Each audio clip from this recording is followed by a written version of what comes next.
Sedih sementara, bahagia sementara, sakit sementara, sehat sementara, miskin sementara, kaya pun sementara, dunia sementara, akhirat selama-lamanya.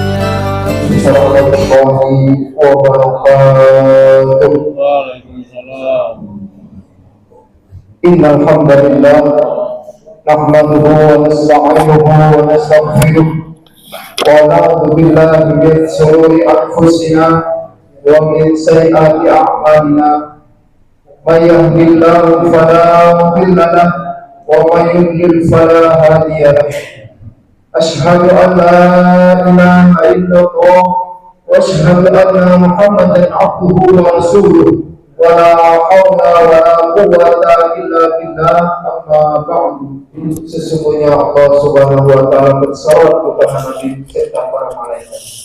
Oleh karenanya, yuk sama-sama kita berdiri lantunan shalawat Nabi. Mudah-mudahan berharap kepada Allah Subhanahu wa taala segala keinginan, maksud dan tujuan kita dikabulkan oleh Allah Subhanahu wa taala. Salawat Nabi dipandu oleh kita dan syukur ya Allah. Padanya dibersih.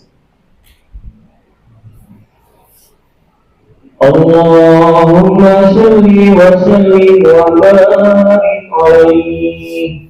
Allahumma shalli wa sallim wa barik alaihi. Ya Rabbi Mustafa balligh maqasidana waghfir lana wasi'al qawli. Ya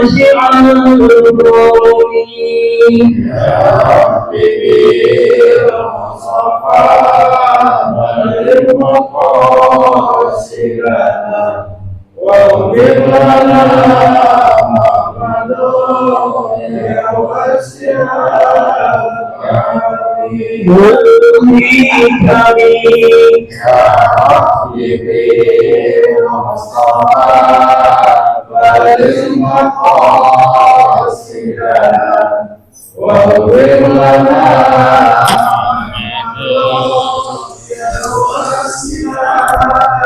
Hadirin saudara-saudaraku yang saya hormati, selanjutnya mari kita sama-sama siapkan diri kita masing-masing.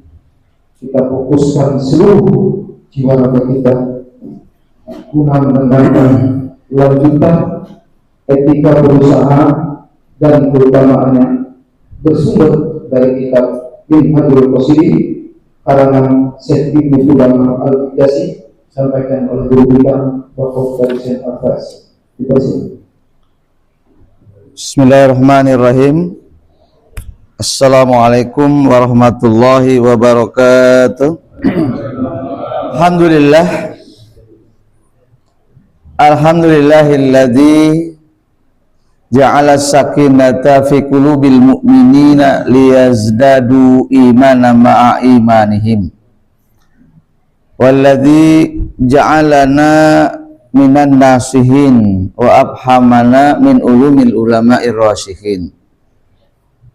Asyhadu an la ilaha illallah wahdahu la syarikalah syahadatan man huwa khairu maqama wa ahsanu nadiya. Allahumma fasholli wa sallim wa barik ala sayyidina Muhammadin wa ala alihi wa ashabihi wa azwaji wa zurriyati ajma'in, amma ba'du. Qala al-musannif rahimallahu ta'ala wa adaman naf'a bihi wa bi barakati ulumi wa bikum fid dharaini amin radhiyallahu anhum. Wa bi sanatil muttasil ila al-imamil mu'allif rahimallahu ta'ala fa inna asdaqal hadis kitabullah wa khairul huda sayyidina Rasulillah sallallahu alaihi wasallam wa syarrul umuri muhdatsatuha wa kullu muhdatsatin bid'ah wa kullu bid'atin dhalalah wa kullu dhalalatin finnar au kama qala Rasulullah sallallahu alaihi wasallam. Allahumma salukal futuh wal munuh wa rusuh wa taubatan nasuh wa salahal jasadi wa ruh.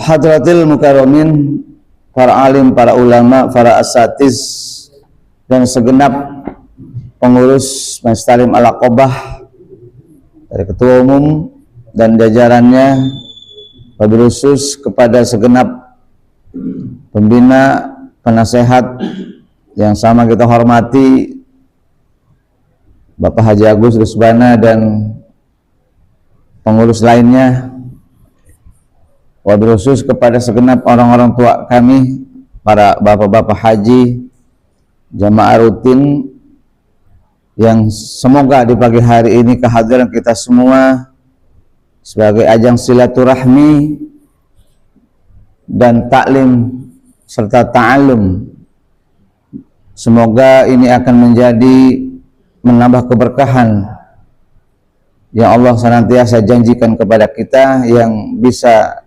melaksanakan istiqomah dalam ibadah. Wabil khusus kepada akhina al-kiram Ustaz Sulaiman yang senantiasa bisa memimpin acara sehingga acara ini berjalan dengan lancar. Bapak hadirin rahimakumullah, alhamdulillah sebagaimana biasa kita terus tidak kurang-kurang optimis di dalam kehidupan kita agar Allah senantiasa menjadikan kita orang-orang yang patut dan layak untuk bersyukur atas berbagai macam nikmat yang Allah berikan kepada kita. Hari ini kita masih diberikan bisa bernafas, memperpanjang hidup, terus bisa memperbaiki kehidupan kita ya jauh yang lebih baik dengan bermodalkan nikmat, dengan nikmat yang besar, nikmat pokok itu nikmat Islam dan iman.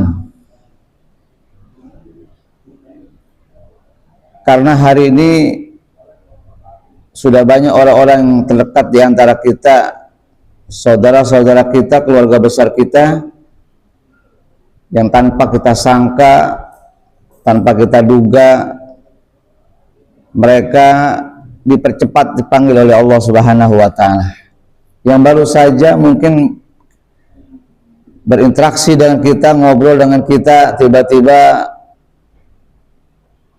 dikejutkan kita, ternyata sudah tidak ada umur, dan mengucapkan kalimat taswib inna lillahi wa inna ilaihi raji'un, pertanda bahwa selesai sudah perjalanan hidup manusia di bumi yang penuh dengan ujian ini, dunia yang singkat ini, menuju dunia yang tanpa batas, negeri tanpa batas waktu, negeri yang kelak akan kita hidup di dalamnya selama-lamanya, tempat di mana akan mempertanggungjawabkan seluruh amal perbuatan kita ketika masih hidup, tempat yang menjadi jawaban dari setiap pertanyaan-pertanyaan kita, sebuah kenyataan yang pasti yang kita akan alami dan kita berada di dalamnya.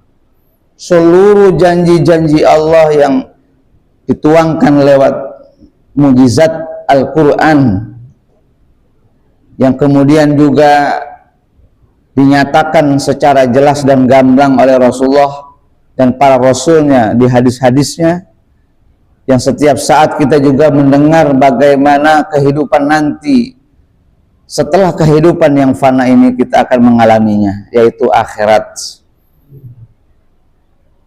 Apakah sepeninggal kita dari dunia yang fana ini lalu selesai sudah kehidupan ini? Tidak. Itu adalah awal dari sebuah kehidupan. Dia menjadi setar, langkah pertama menuju perjalanan yang panjang, yang tanpa batas.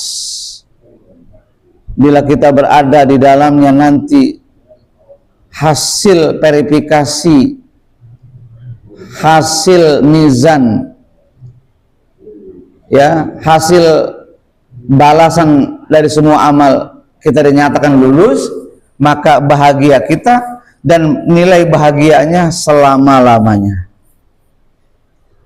Ya, tidak ada lagi kesusahan hidup, tidak ada lagi penderitaan, tidak ada lagi kesulitan, beban hidup yang luar biasa tidak akan pernah kita berjumpa lagi. Tidak ada tangis dan nestapa, tidak ada lagi penyesalan, karena negeri akhirat bagi orang-orang yang beriman dan ia selamat dari huru hara akhirat nanti dan dinyatakan dia selamat dan sukses, maka ia akan menempati satu tempat di mana tempat itu tidak ada kesengsaraan, tidak ada nestapa, tidak ada penyesalan. Dia adalah surga Allah Subhanahu wa ta'ala. Amin. Penuh tempat yang penuh kebahagiaan. Namun ada di sebagian kita, boleh jadi juga kita nanti di akhirat, ada penyesalan yang tiada tara. Apalah arti air mata yang keluar, yang ada nestapa yang tanpa batas, pembalasan dari kenyataan perbuatan kita di dunia yang terus tidak ada waktu, setiap detik, setiap menit yang kita lalui di tempat tersebut kecuali kesakitan, penderitaan yang tiada tara. Satu penderitaan di dunia dengan satu kali penderitaan di akhirat, maka nilainya 1000 penderitaan. Sakit di dunia, satu kali sakit di akhirat, maka nilainya 1000 kali penderitaan di dunia. Itu ialah tempat yang paling sangat tidak menyenangkan, tempat yang sangat penuh dengan sengsara. Dialah adalah neraka jahanam. Na'udzubillah, summa na'udzubillah. Kalau saya mau tanya bapak-bapak duduk di sini, kira-kira pengen surga apa pengen neraka? Ya, surga apa neraka? Jawabannya 1000 orang kalau ditanya 1000 pasti jawabannya begitu, Pak. Mau surga. Tapi kalau ditanya balik, kira-kira apakah sudah tahu bagaimana cara selamat menuju surga? Apakah sudah tahu kriteria orang-orang yang berhak mendapatkan surga? Kira-kira sudah siapkah kita menjadi orang-orang yang menempati tempat yang paling bahagia nanti di surga? Siap apa tidak? Siap. Sanggup apa tidak? Betul apa betul? Ya, pasti begitu, Pak. Tapi pada kenyataannya 99,9%, 99,9% keinginan antara keinginan kenyataan itu tidak sinkron, Pak, tidak nyambung. Maunya ke surga, tapi perbuatannya menuju neraka. Keinginannya menggebu-gebu pengen masuk surga, tapi kenyataannya, perilakunya, adabnya, etikanya, sikap hidupnya seolah makin jauh dari surga. Subhanallah, kok bisa begitu, Ustaz? Ya memang kenyataannya begitu. Nah, makanya pagi hari ini kita akan coba bahas sekelumit tentang cara bagaimana Rasulullah di dalam kehidupannya, dia punya etika, ada tata krama. Ketika seseorang itu berusaha, Rasulullah mencontohkan bagaimana usaha itu bisa membackup surga, bisa mendapatkan surga. Apapun status kita, usaha kita, tapi usaha itu menuju surga gitu loh, Pak. Jadi guru ya, tapi menuju surga. Bagaimana jangan sampai menjadi guru yang kelihatannya kebaikan tapi ujung-ujungnya ya tidak mendapatkan ridho Allah.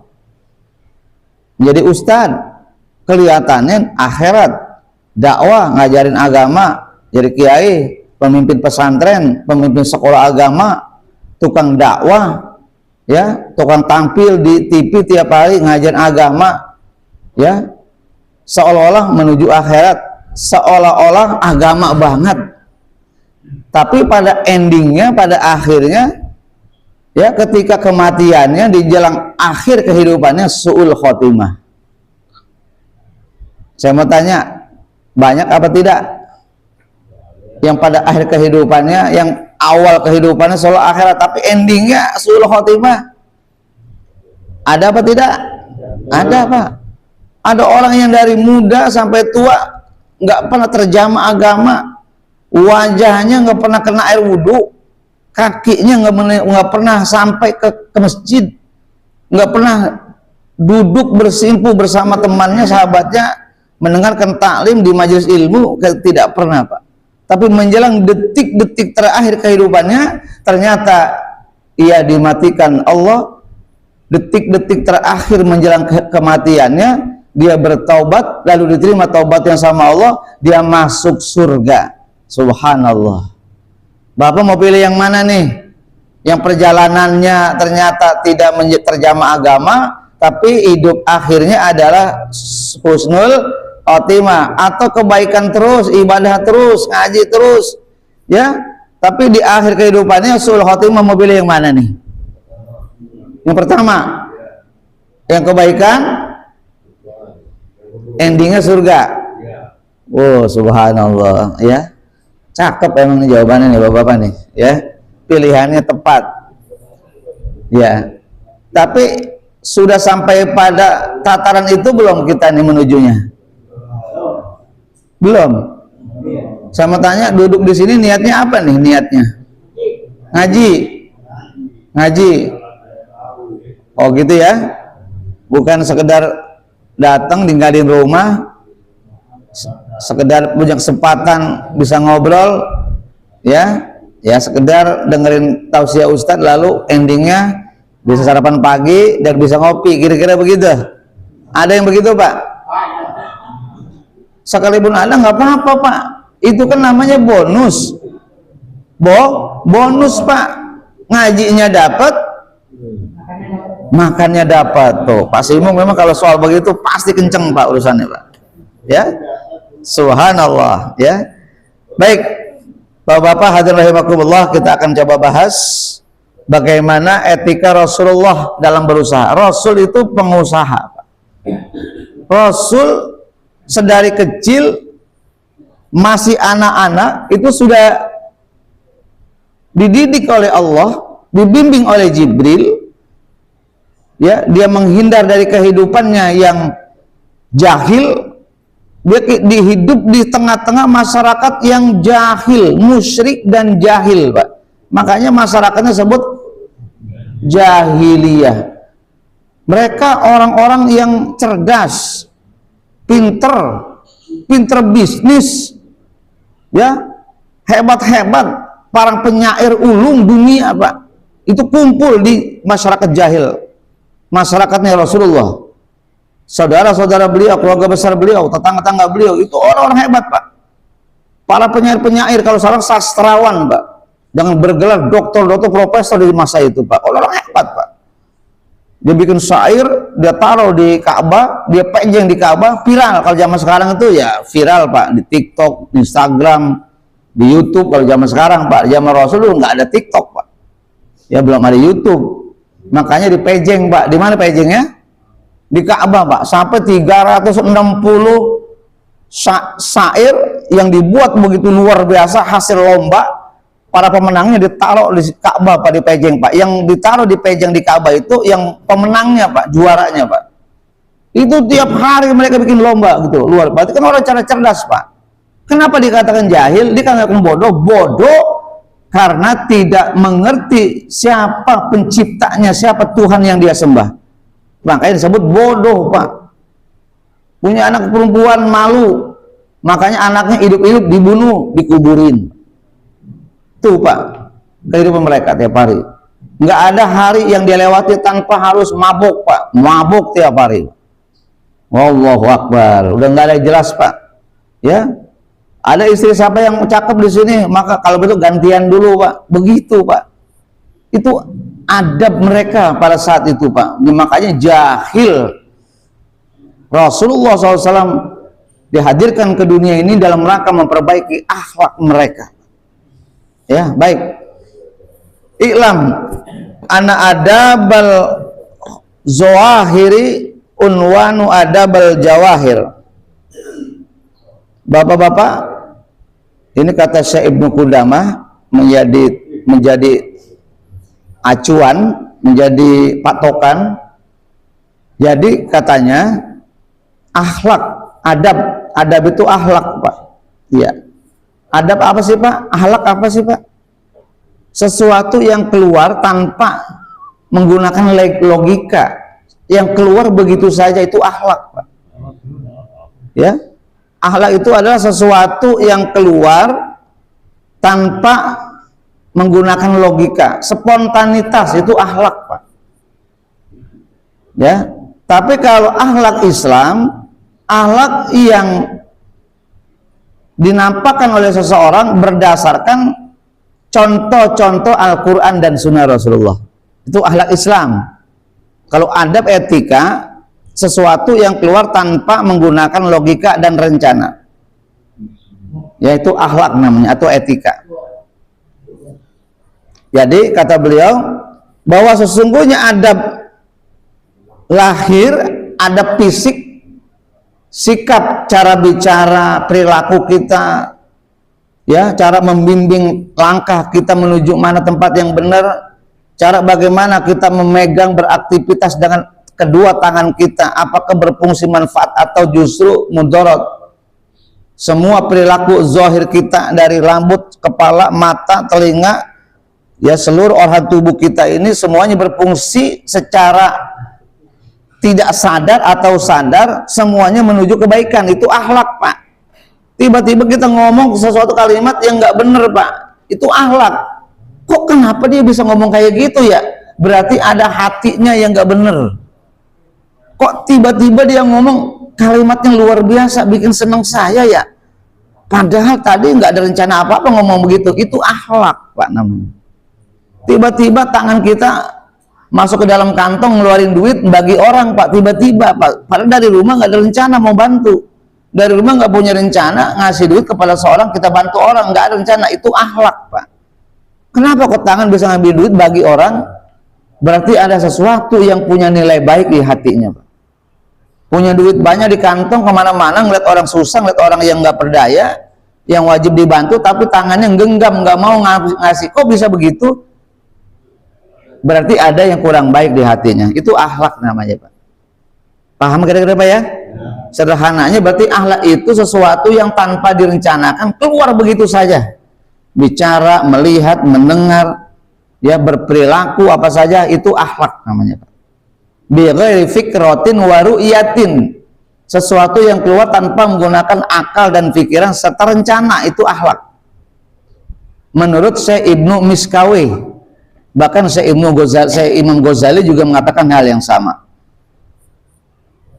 Kata Syekh Ibnu Qudamah Al-Miqdasi, sesuatu yang keluar secara zahir, adab secara zahir, adabuz zawahir, adab akhlak secara zahir, unwanu adabil abawatin. Dia menjadi ciri atau kriteria bagaimana akhlak batinnya. Seperti yang tadi di awal saya jelasin, kalau orang bicaranya baik, kok bisa bicara baik, kok bisa berperilaku baik, kok langkahnya baik, hati dan pikirannya baik. Kenapa? Berarti antara perbuatan luar sama perbuatan dalam harus sinkron, Pak. Jadi kalau hari ini kita ngaji ini berarti memang dalamnya baik, betul?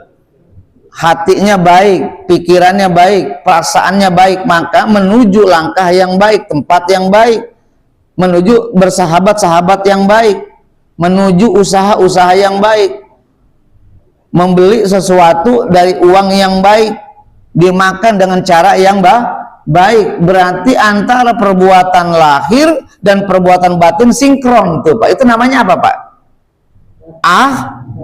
Akhlak. Begitu akhlak, Pak.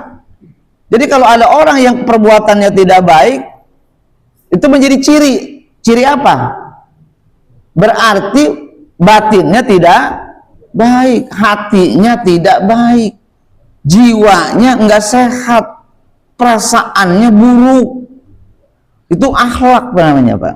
Jadi kalau orang yang tiap hari datangnya silaturahmi, ke teman yang baik, ke tempat yang baik, datangnya ke masjid, menuju sholat berjamaah, datangnya ke majelis taklim, dengarkan taklim. Saya mau tanya, itu ciri apa Pak? Ciri bahwa orang tersebut memiliki hati yang baik, pikiran yang baik. Subhanallah, itu orang soleh. Bukan Pak Soleh ya, orang soleh. Ya, kalau Pak Soleh beda Pak. Ya, cekrek-cekrek Pak. Kalau ada kiai cekrek, nah itu orang baik Pak, insya Allah Pak. Ya, ada Habib cekreknya. Itu ciri yang baik Pak. Alhamdulillah, makanya soleh Pak ya. Karena motonya mau orang yang baik Pak. Betul nggak Pak Soleh? Insya Allah mudah-mudahan ya kebagian menjadi solehnya Pak ya. Baik, kita lanjutin Pak. Jelas nih Pak ya. Jadi akhlak itu bisa dilihat di orang baik dari perbuatan lahir. Kalau bicaranya baik berarti dalamnya baik. Kalau duduknya tempat yang baik berarti isinya. Kalau dia makan yang baik dari hasil perbuatan yang baik berarti jiwanya baik. Itu akhlak Pak. Bisa dipahami Pak ya? Sederhana.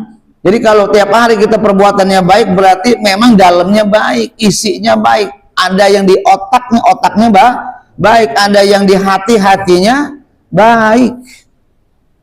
Ya. Baik, kita lanjutkan.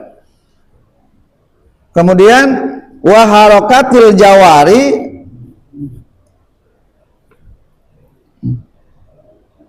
bimu'jizatil khawatir. Sementara aktivitas lahir, harakatil jawari, aktivitas gerakan yang lahir nih, fisik nih, dari bicara, mata, tangan kita, ya. Kemudian samaratul khawatir, buah manifestasi dari yang tersembunyi. Jadi perbuatan lahir kita ini jawaban, buah atau manifestasi, implementasi dari batin kita. Jadi itu nggak bisa dipungkiri. Kalau orang baik pasti hasil yang diperoleh dari perbuatannya baik. Betul nggak Pak kira-kira? Kalau orang yang jiwanya baik pasti yang keluar dari dalamnya pasti baik. Semuanya baik. Dari mulai bangun tidur sampai tidur kembali semuanya pasti baik Pak. Betul Pak? Itu namanya akhlak, ya, akhlak yang baik. Tapi ada nggak yang orang dari mulai tidur sampai tidur kembali nggak baik Pak?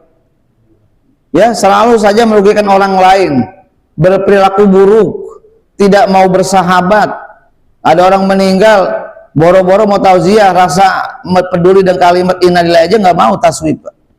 Ada yang begitu manusia Pak, ogah rugi, ya. Ada manusia yang mau ogah rugi, ada. Kagak mau rugi Pak, ya. Jangan lagi berkata yang baik, mengeluarkan doa saja yang gratis saja gak mau, apalagi yang pakai duit Pak. Diajak kerjasama kagak mau, disuruh nabung kagak mau, ya. Disuruh bantu orang patungan kagak mau Pak. Apalagi membantu orang susah kagak mau. Ada perilaku manusia begitu Pak, mau menang sendiri Pak. Itu berarti ada yang tidak baik dia punya dalamnya Pak. Kita lanjutkan. Kemudian wal a'malu nataijul akhlak. Wal a'mal nataijul akhlak. A'mal itu amal, aktivitas, perbuatan, action. Perbuatan itu a'mal, nataij. Nataij itu natijah, jawaban dari sebuah pertanyaan, kesimpulan. Kesimpulan itu berarti adalah hasil, ya. Hasil dari apa? Akhlak. Perbuatan itu adalah manifestasi dari akhlak. Jadi kita datang kemarin, saya mau tanya, ujung-ujung nggak Bapak datang ke tempat pengajian pagi-pagi dari rumah, bangun tidur, sholat, kemudian datang kemarin, saya mau tanya, ujung-ujung apa tidak? Ujung-ujung maksudnya tiba-tiba. Apa sudah ada rencana? Sudah ada diniatkan, sudah ada rencana, karena memang kita sudah terdidik ya secara teratur, secara kontinu, secara istiqomah, sudah terdidik menjadi orang yang baik. Akhlak itu dididik secara kontinu, bukan tiba-tiba. Mana ada orang tiba-tiba baru sadar diri ikut ngaji kemarin? Nggak ada Pak. Berat duduk di 1 jam di pengajian itu, saya mau tanya Pak. Ya, dari jauh-jauh Bapak ini dari Pelawat ya, belakang terminal, ya. Ada jauh, ada yang dari SMP 10 Pak, yang ngaji bawaan kemarin. Ada yang dari Kosambi kemarin, kan jauh-jauh. Ada yang dari Padang Pak, Pariaman, Sumatera Utara Pak. Kemarin kena tsunami, datang kemari itu sudah Pak. Jauh-jauh Pak. Ya, Masya Allah datang kemari. Apa itu nggak pakai rencana? Pakai rencana. Apa continue? Bisa continue Pak. Itu adalah amal. Perbuatan kita merupakan manifestasi dari akhlak. Berarti kita sudah memiliki akhlak. Orang yang sudah memiliki akhlak berarti sudah dibimbing Allah Subhanahu wa taala. Amin. Akhlak itu adalah bagian daripada perbuatan Allah. Allah punya akhlak, huluk. Kita ini, saya mau tanya, bagian dari akhlak. Kenapa dikatakan dari akhlak? Kita satu suku kata. Kita ini adalah kholqun, makhluk. Sementara akhlak itu dari kalimat kholaqo. Allah itu kholik. Allah itu sang pencipta. Allah kholik, kita kholqun. Manifestasi dari perbuatan kita namanya akhlak. Kita Allah, kita perbuatan kita dan akhlak itu menjadi satu kesatuan yang tidak bisa dipisahkan. Kalau orang muslim itu punya akhlak namanya, betul? Kalau orang non muslim punya adab, punya etika, punya tatak rama, budi pekerti. Non muslim, orang Amerika nggak kenal Islam, nggak kenal Quran, nggak pernah ngaji di masjid, nggak pernah sholat, nggak pernah istighfar, nggak ngerti agama, nggak ngerti Islam, tapi dia akhlaknya bagus. Ada tsunami di Indonesia, ya, ada musibah longsor di Aceh, Tapanuli, Padang, Pariaman, ya, nggak pakai komando, langsung dia bantu kemari Pak, dikirimin duit, dikirimin bantuan. Itu kan Islam namanya Pak. Perbuatan Islam. Kita ngaji, sedih ngeliat musibah saudara kita di sana, udah sekian ribu yang meninggal, rumah 7.000 habis, hancur, terbawa longsor, ya, yang hilang hari ini ribuan yang belum ketemu Pak. Saudara kita mereka. Nangis kita melihat, menyaksikan ini Pak. Kita nggak bisa bantu, cuma doa di tengah malam kita doakan agar mereka menjadi orang-orang yang diterima amalnya, diampuni dosa mereka, menjadi para syahid. Ya, ada upaya sedikit barangkali bisa bantu mereka, walaupun maaf nggak terasa bagi mereka. Ya, ada program dari Aqobah bikin donasi Pak. Jarang pada ngisi, duitnya nggak ada. Udah pada ngisi belum Pak? Nah, jawabannya begitu Pak. Belum Pak, belum punya duit. Itu adalah bagian daripada akhlak bagi kita orang Islam. Tapi orang Barat tadi yang non Muslim adalah etika, budi pekerti. Maaf nih Pak ya, orang yang bukan Islam yang dia baik namanya budi pekerti. Orang Islam ya menjadi baik karena nyontoh kepada yang baik, Rasul dan Al-Quran, namanya akhlak. Betul? Kalau budi pekerti dia tidak beriman, tidak menimbulkan pahala.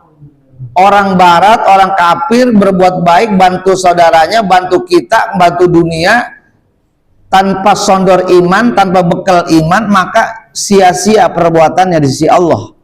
Manfaat boleh jadi, tapi pahala nggak dapat, karena dasarnya tidak ada iman.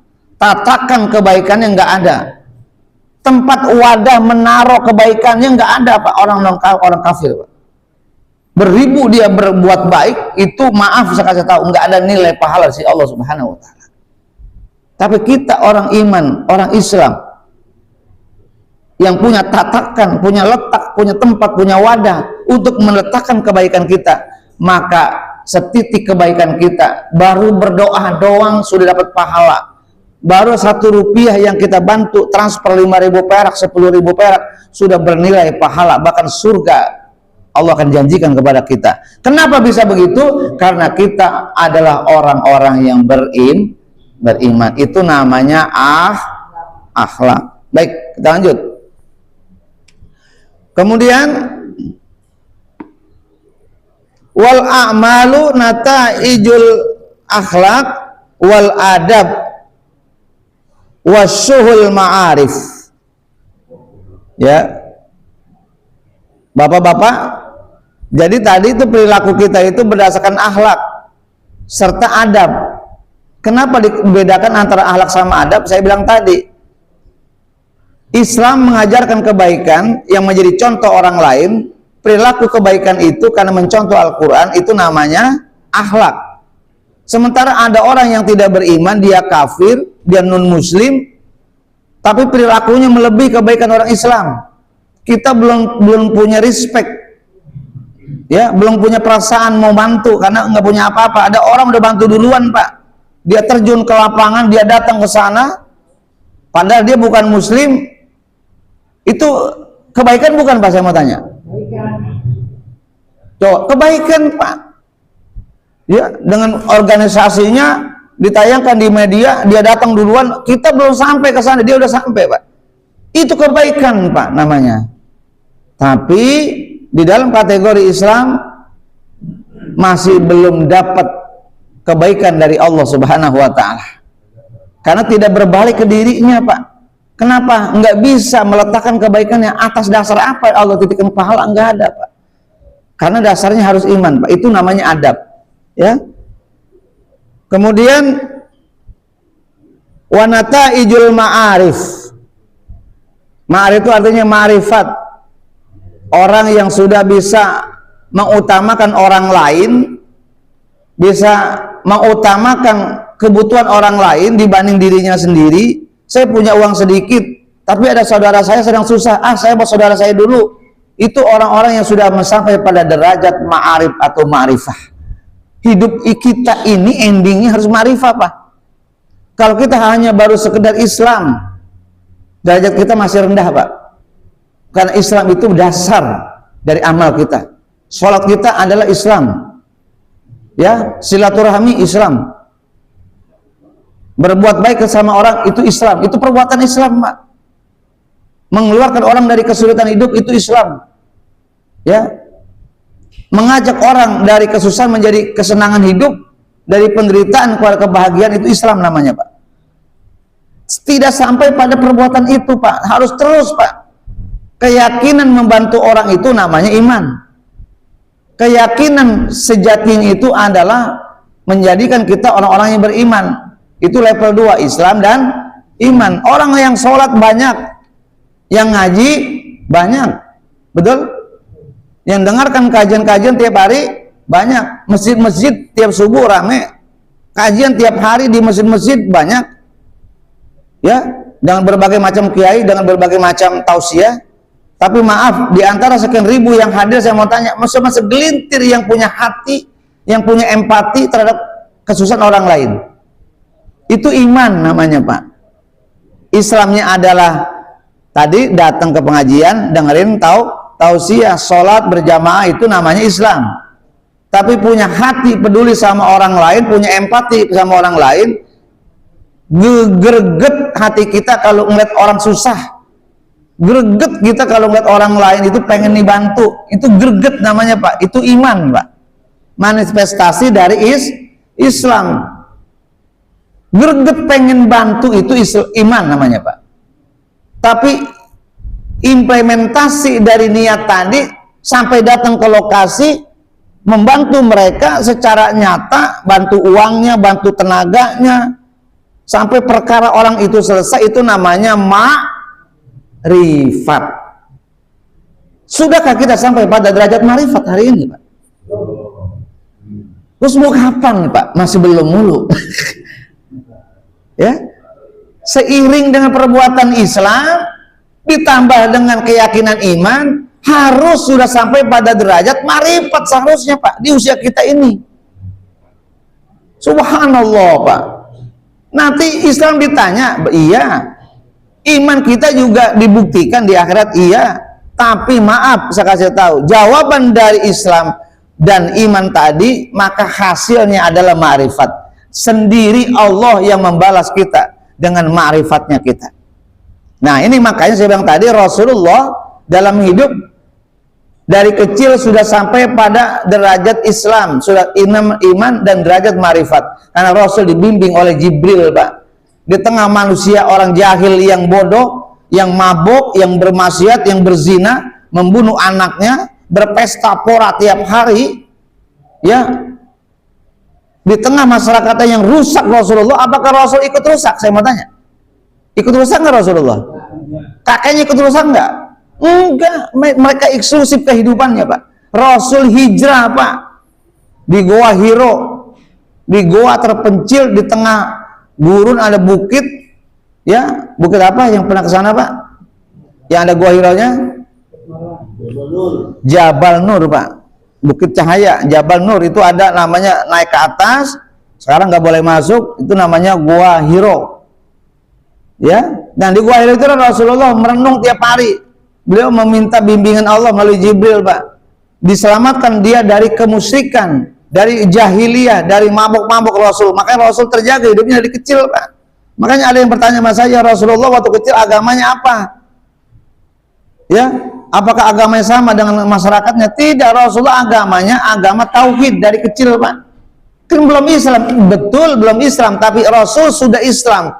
Dari mana ajarannya? Dari agamanya Nabi Allah Ibrahim alaihissalam dan Nabi Ismail. Agamanya sudah tauhid, cuma belum sholat karena belum ada syariat sholat. Rasul tidak pernah mabuk dari kecil Pak, nggak pernah melihat berzina, nggak pernah berkata kotor, dibimbing oleh Jibril di Goa Hiro, ya.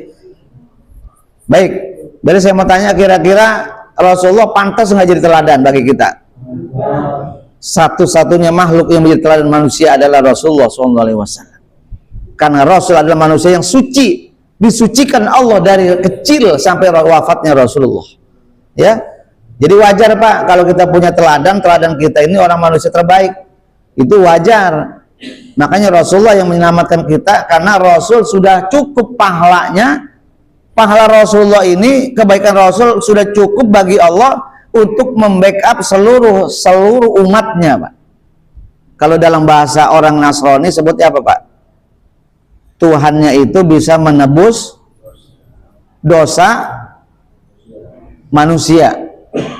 Makanya kenapa Tuhannya disalib? Salib Pak. Kenapa katanya Tuhannya disalib? Supaya apa? Supaya dosa-dosa umatnya tertebus dengan disalibnya Tuhannya, itu Yesus Pak. Ya, begitu Pak. Saya mau tanya, Bapak jangan bertanya, udah cukup sampai itu aja. Nanti polemik Pak dan keyakinan orang. Nggak boleh Pak, sudah nanti debat, Bapak demo nanti Pak, nggak usah. Ya cukup kita yakini kebenaran agama kita saja. Karena kata Allah di Al-Quran, jangan pernah memperdebatkan agama orang, jangan pernah mendiskusikan keyakinan orang, karena yang ada pasti ribut Pak. Betul nggak? Kata kita betul begini, kata mereka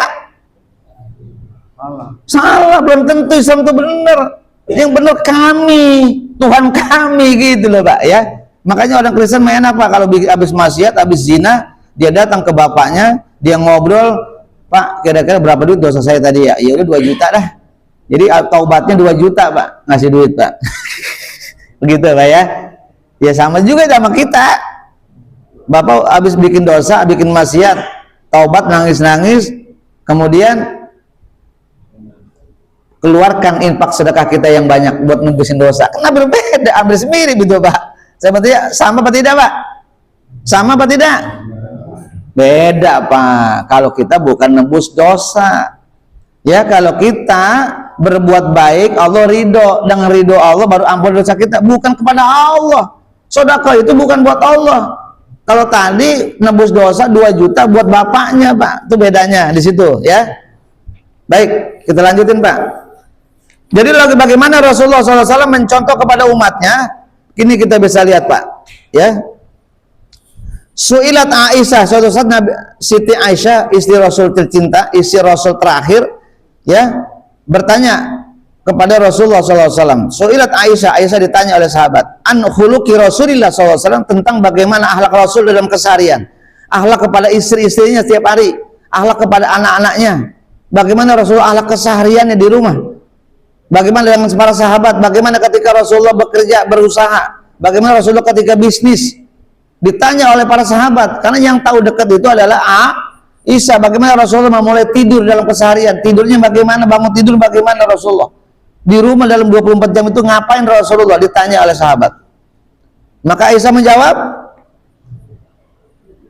faqalat, maka Aisyah menjawab, qad hulukuhu al-Quran. Kalau kau ingin bertanya banyak tentang Rasulullah, bagaimana akhlak kesehariannya, bagaimana kepada istrinya, kepada anak-anaknya, bagaimana kepada umatnya, bagaimana rasa pedulinya di tengah malam manusia tidur, Rasul bangkit menangis, dia banyak sujud, kakinya pada bengkak, bagaimana akhlak Rasulullah. Nih kata Al-Quran, kata Aisyah, wa hulukuhul Quran. Kalau kau pengen lihat sebenarnya siapa Rasulullah, kau baca Al-Quran dari awal sampai akhir. Itulah akhlak Rasulullah Sallallahu Alaihi Wasallam. Subhanallah. Kebayang nggak Pak? 30 juz dengan 6.666 ayat, 114 surat, 6.660 ayat Pak. Ya, sudah tamat Al-Quran? Sudah. Berapa ayat? 6.666 sekian. Berapa surat? 114 surat, 30 juz. Seluas itu, sehebat itu, sebesar itu, isinya adalah akhlak tentang Rasulullah Sallallahu Alaihi Wasallam. Itulah Rasul. Subhanallah, nggak bisa menjawab para penanya Pak. Ya, wa khuluqul Quran, begitu mulianya Rasulullah. Nggak ada cacat sedikit pun, tanpa noda hidup Rasulullah. Dari kecil Pak, nggak pernah ada noda Rasulullah. Subhanallah ya, manusia sempurna Pak. Kemudian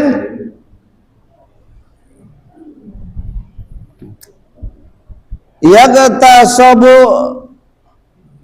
ghadabuhu wa yarda liridahu. Yang kedua, Rasulullah ketika dia marah bagaimana Aisyah? Rasul pernah marah apa tidak? Pernah. Pernah kesel nggak? Kesel itu perasaan manusia, kesel, marah, perasaan manusia. Ada manusia yang nggak pernah punya marah? Nggak ada. Ada yang nggak pernah kesel?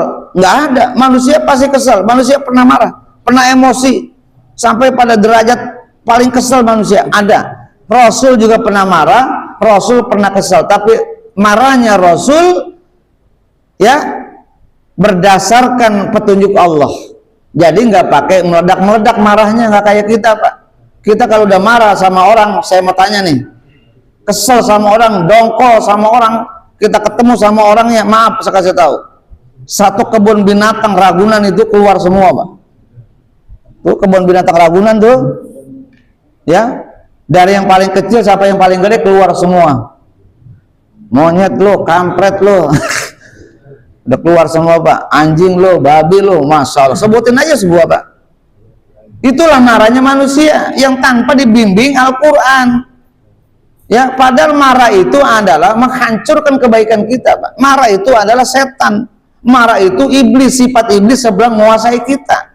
Makanya kata Rasul kalau sedang marah-marah, duduk sejenak, istighfar, lalu menuju tempat wudhu, sholat 2 rakaat, Pak. Berhenti itu, Pak, marah, Pak. Ini kalau sedang marah, didiamin sama orang, diam lo, gua sedang marah. Masya Allah, udah Pak, nggak selesai itu marah, Pak. Marah itu menghabiskan kebaikan kita. Cukup sudah. Makanya Rasul ketika marah, Rasul dibimbing Allah. Cukup dengan tidak kata-kata, tapi dengan sikap. Itu marahnya Rasul. Mukanya merah, tidak banyak bicara, Rasul lalu keluar dari masalah. Maksudnya dari situasi itu keluar, nggak mau mengucap kata-kata yang kasar.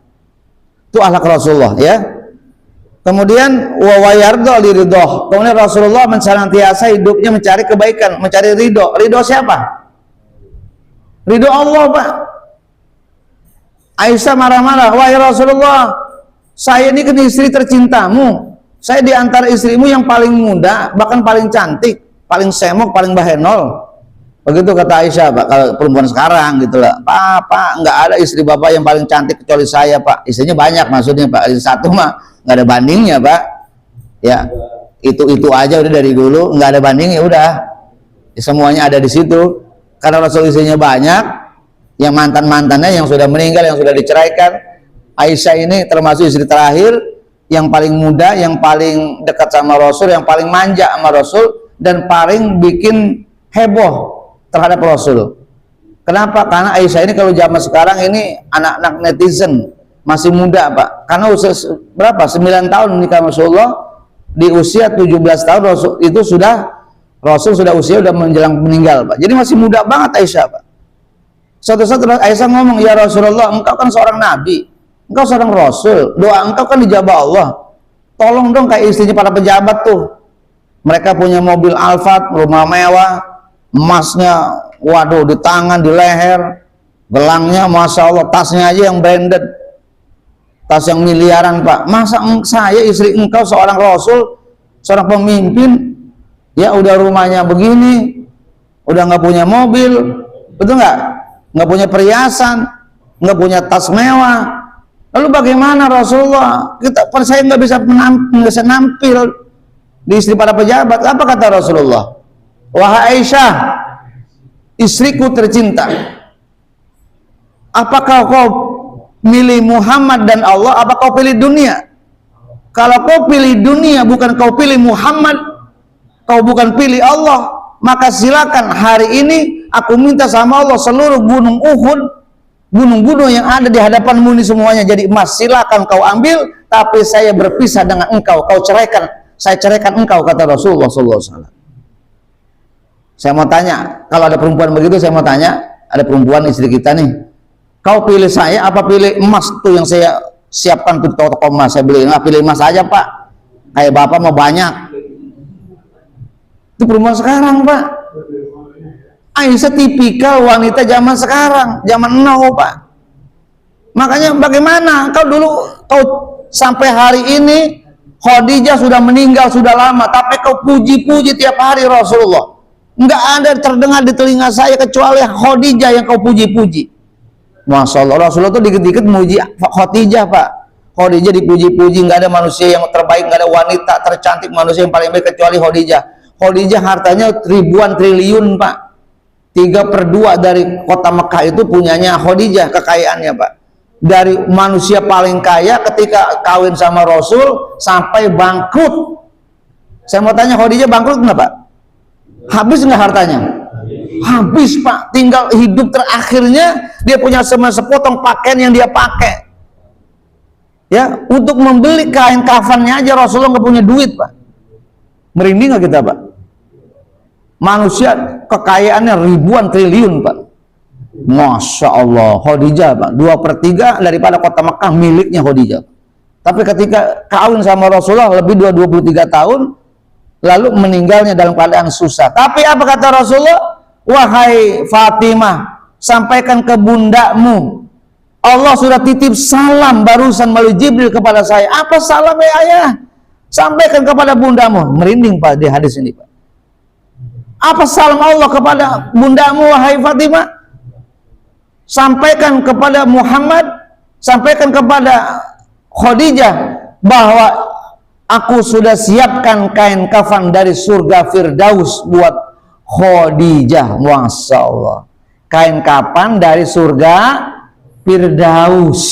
Bayangin Pak, karena hartanya habis buat bela agama.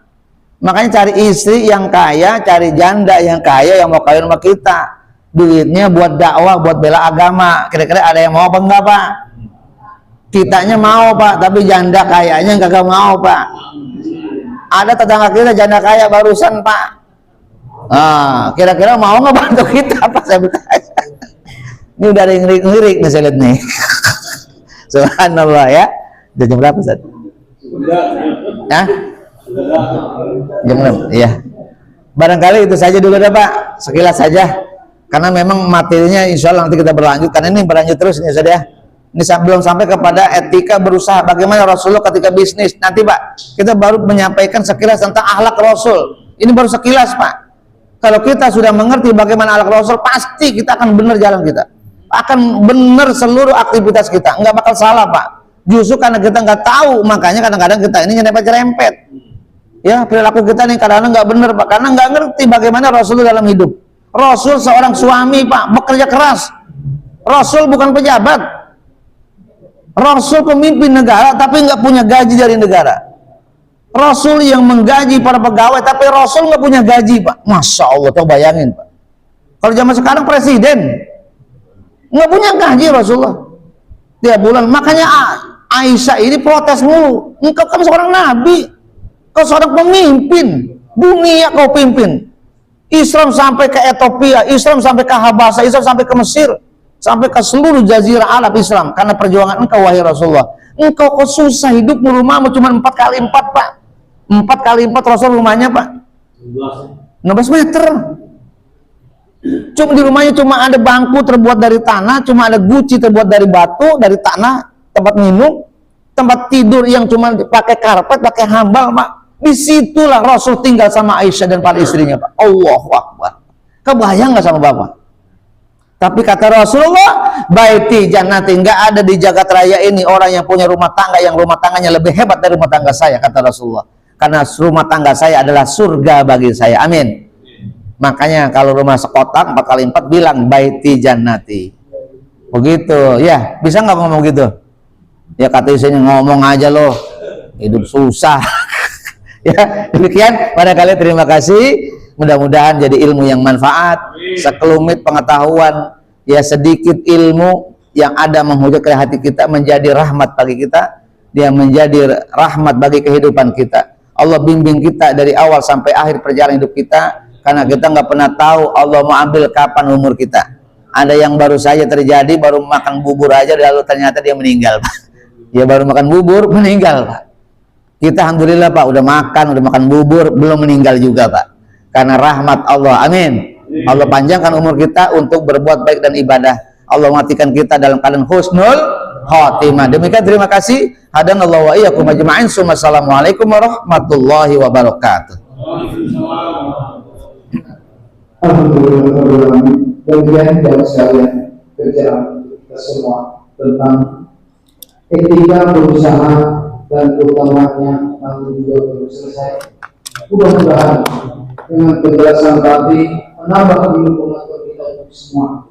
Jangan sampai bertambahnya atau berkurang usia kita sampai dengan saat ini, bertambahnya ilmu pengetahuan kita, harta dan lain sebagainya, jangan sampai malah menjauhkan kita dari Allah Subhanahu wa Ta'ala.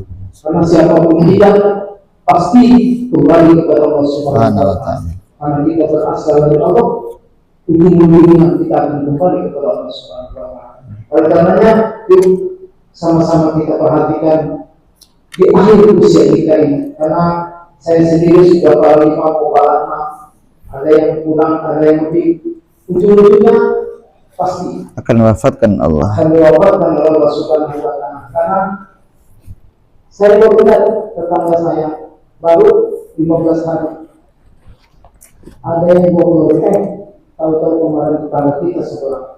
Subhanallah. Sehat. Sehat.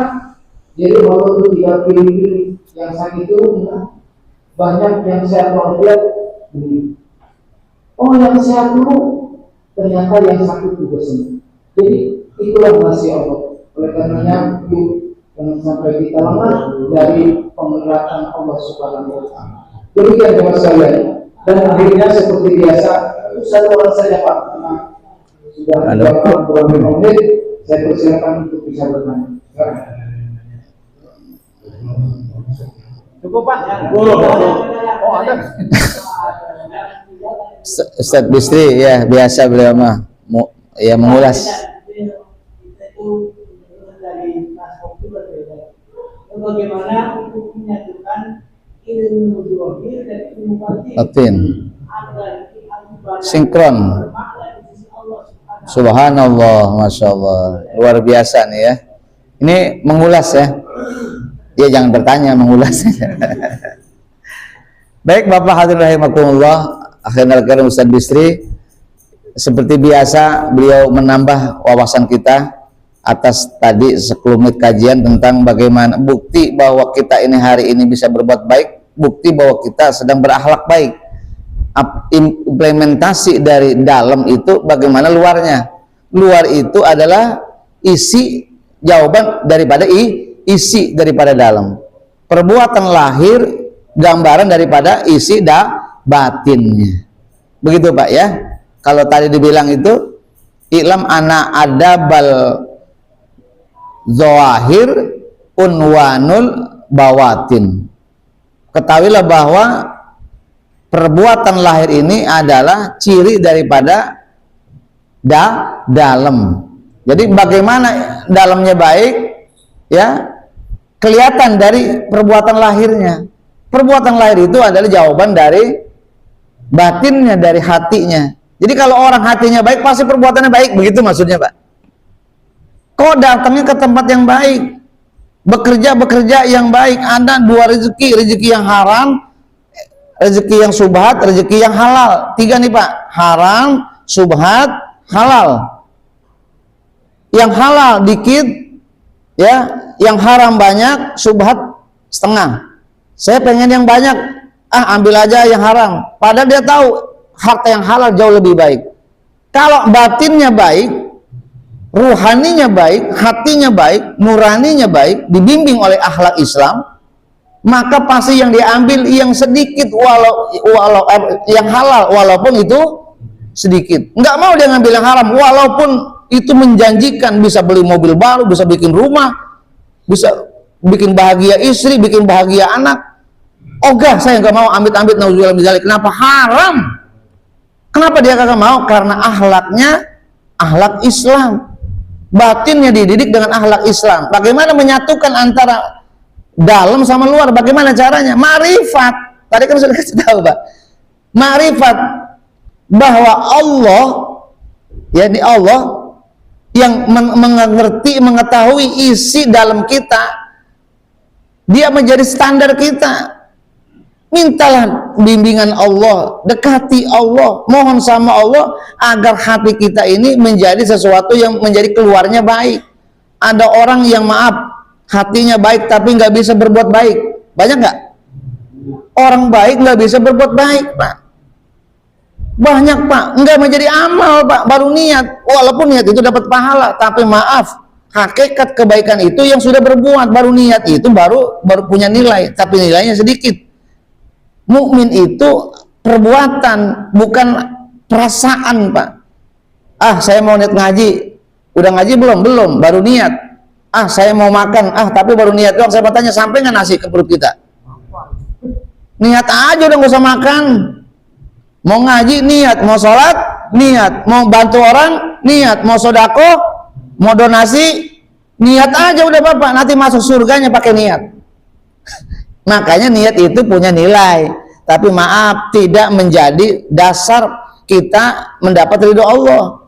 Orang niat mulu, sholat niat, mau ngaji niat. Nah, makanya bagaimana ya mengkorelasi, mengawinkan antara lahir dan batin. Perbuatan lahir kita kawinkan dengan perbuatan batin, datangnya kepada Allah melalui ma'rifat, banyak muhasabah, banyak memahami Allah, banyak memohon sama Allah agar perbuatan batin kita ini sinkron dengan perbuatan lahir kita.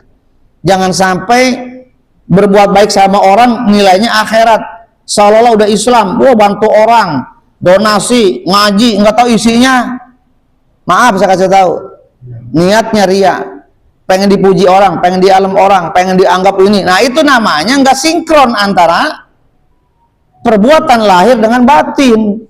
Menyatukan dua institusi ini, menyatukan dua kutub, antara kutub lahir dan kutub batin ini nggak gampang, Pak. Itu proses, Pak. Tahunan kita sudah menjadi orang yang ikhlas. Itu baru namanya ma'rifat.